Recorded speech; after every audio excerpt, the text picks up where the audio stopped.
very happy and very honored to be here at the lotus feet of Shri Radha Natabar on this most auspicious occasion of the 74th Vyasa Puja of Shri Srimad Jayapataka Swami Maharaj Ki Jai. The first time we went to Vrindavan, this was in 2001. I've been back to 2001. The first time we went to Puja was in 2001 and I was 5 or 6. And we didn't know any Prabhupada disciple as such. So we went to the courtyard of Krishna Balaram Mandir and we saw the deities and we liked everything. And then out of nowhere, one person walks to us. And we have no idea who he is. So he walks to us and he says, how can I serve you? And we said, no, we are good by ourselves. Like, we are good. And he came up to us and then he said, if there's something I can do, please let me know. Consider me your spiritual uncle. And we were still so dull at that point that we said, no, we are okay. He was ready to take us on a brunch tour or to explain to us the significance and the mood of Vrindavan, and we were like, no, okay, that's fine. And years later, we hit our head against the wall and realized that personality was Srila Jayapataka Swami. He voluntarily came ahead, wanting to show Vrindavan Dham, but we were not spiritually mature enough to take his association. That was the first time we had the darshan of Maharaj in 2001 Vrindavan Dham. As Maharaj was explaining that Srila Prabhupada made him the temple president of Calcutta, and at that time he was about 20-21. So when Prabhupada asked him to be the temple president, the immediate response of Srila Jayapataka Swami Maharaj was, Prabhupada, I am only 20. Because generally temple presidents, they're like 40s, 50s, have gained more experience to lead the congregation. So he told Prabhupada, I am only 20. And Prabhupada's response was, you are not this 40. And Srila Jayapataka Maharaj said, okay. And we practically see that one sentence of Prabhupada, Srila Jayapataka Maharaj practically has embodied that. Someone who's gone through multiple medical surgeries and transplants, etc. But someone who sees him for the first time will be convinced to the core that he is not the body. The amount of preaching that he does, the amount of traveling that he does. Mahavara Prabhu in one offering was saying, Srila Jayapataka Maharaj's travel doubled after the transplant. It doubled. And no normal person can do that. You should have substantial spiritual strength to even do it. When the transplant happened and he was in Chennai, and that 1 week or 1.5 weeks, Maharaj missed his chanting of rounds. So he asked Mahavara Prabhu, how many rounds did I miss? And Mahavara Prabhu gave the count. And I was hearing this from one disciple of Maharaj, that not just Maharaj made up for that count that he missed, but he chanted extra 500 rounds. Extra 500 rounds.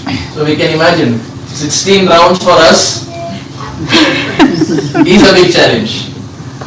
You multiply that couple of times and then we reach the number of 500. So he not just made sure that whatever he missed is made up for that, but he chanted extra 500 rounds. One last small pastime that I heard. Many years back, Srila Jayapataka Maharaj was in Mayapur. And one disciple of his introduced herself to Maharaj. Because Maharaj has so many disciples, sometimes with so many disciples around, he may not remember. So she introduced and Maharaj nodded. And then she had brought one friend of hers who had come to Mayapur for the first time. So Maharaj looked at her, and she was not a devotee as such, very newcomer. So Maharaj looked at her, and you see, disciples of Prabhupada, sometimes they have a very penetrating glance. It's almost like an X-ray machine, they completely look through you. And it's very terrifying, like you almost feel that they can see all the anarthas, whatever you do behind closed doors, they can see everything. So Srila Jayapataka Maharaj looked at this newcomer for a good minute and a half. And then he said, be careful and always chant Hare Krishna. And that's it. And then he sat in the car and then he left. And this disciple who was there as Sakshi or witness, she was mentioning that Maharaj made the statement, and at that time probably none of us could understand why he said it. But she said years down the line, now we realize that that newcomer, when she came to Mayapur, that was the only time she met the devotees. After that, there is no contact with any devotee of ISKCON. So she was explaining that Maharaj should kind of see that the heart is very weak, the Shraddha is not built. So be careful, make sure you're there around devotees and always chant Hare Krishna. If you really want to go back to the lotus feet of Radha Madhav, be careful and take devotee association very seriously. Another time Maharaj was there in Mayapur, and there was one devotee walking on the opposite side. Dhoti Kurta, one Prabhuji, was walking on the opposite side. And Srila Jayapataka Maharaj looked at this devotee and said, I can initiate you. He did not even go to Maharaj and ask. Maharaj compassionately went to him and said, I can initiate you. And that devotee told Maharaj, Maharaj, I am your disciple only. So Maharaj has such a sweet side to his. Srila Prabhupada explains that how can a disciple ever repay to a spiritual master? Prabhupada calls it the word Vinoda Patra. If a disciple thinks that he can repay the spiritual master, he is a laughing stock. Vinoda Patra. Prabhupada uses this word. And Prahlad Maharaj confirms this in his prayers. Evam janam nipatitam prabhavahi kupe kama vikamam anuya prabhatan prasangad ritva pasad surasina bhagavan grihita soham katam nuvisruje tava bhritya sevam. In fact, Srila Prabhupada quotes this even in Krishna Tava Punya Have song, where Prahlad Maharaj in essence he says that the jivas are being dragged into this material well which is filled with desires one after another. Kama vikamam. But then out of nowhere one merciful personality walks in our life. Who is he? Shri Guru.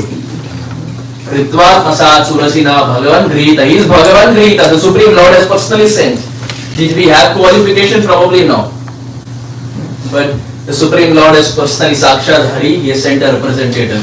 So Ham Katam Nu Visruje Tava Bhritya Sevam. How can we ever give up the lotus feet of that worshipable spiritual master who has descended down to this world just to take us back to Rishi Shri Radha Nachavar? So we ever remain indebted to our worshipable spiritual masters, and we ever remain indebted to Srila Prabhupada for so mercifully giving us this wonderful league of Prabhupada disciples. One Gaudiya Vaishnava Sannyasi was saying that never in the history of the Gaudiya Sampradaya, in fact never in the history of any Sampradaya, did a guru have this league of disciples who were ready to go to any extreme to preach. They were all in their 18, 19, 20, they were teenagers. Never in any Sampradaya this was seen. So we take inspiration from them for showing us the path as to how to be completely surrendered to Sri Guru. And from Maharaj's life we see he practically has ticked all the instructions, he has ticked all the boxes that Srila Prabhupada gave to him. So we remain indebted and we fall at his feet and beg, as Narottam Das Thakur explains, Prati Janme Kori Asha Charnera Dhuli. In every lifetime we hope and pray that we are a tiny speck of dust at the lotus feet of our worshipful spiritual masters, so that we can please them and march our way back home, back to God. Thank you very much.